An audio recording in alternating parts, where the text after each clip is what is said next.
Basta nakita mo itong makukulay na bahay dito sa may Trinidad, alam mong malapit ka na sa Baguio. O, 'di ba? Kaya hello Baguio. Pagkatapos ng mahaba naming biyahe from Bontoc, 6 hours din 'yon, no? Ang sakit ng puwet, lalo na pag biyahe mo from sa Halsima Highway. So, andito kami sa may terminal ng Rising Sun at ayan, andyan na yung aming mga gamit. At syempre, gusto naming mamasyal pero wala. Kailangan muna naming umuwi.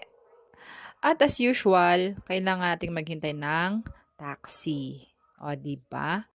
Ayan, thank God at nakarating kami ng safe pa rin. Kaya tara, uwi muna tayo sa Gisad.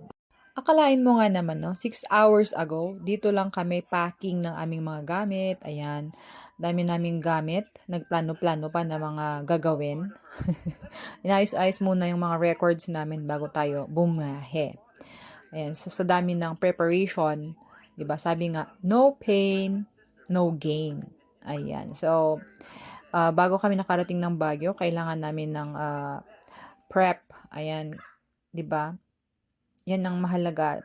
Pagbabiyahe ka talaga, hindi lang agad-agad urada ng biyahe, lalo na pag may kasama kang bata. So, kailangan pagplanuhan din. Ayan. So, ayan, sumakay na kami ng tricycle papunta sa may bus station ng Rising Sun. Yan, dyan yung pabilihan ng patupat. Yan, so may dala kaming patupat. Ito yung pasalubong namin. Ito yung pasalubong.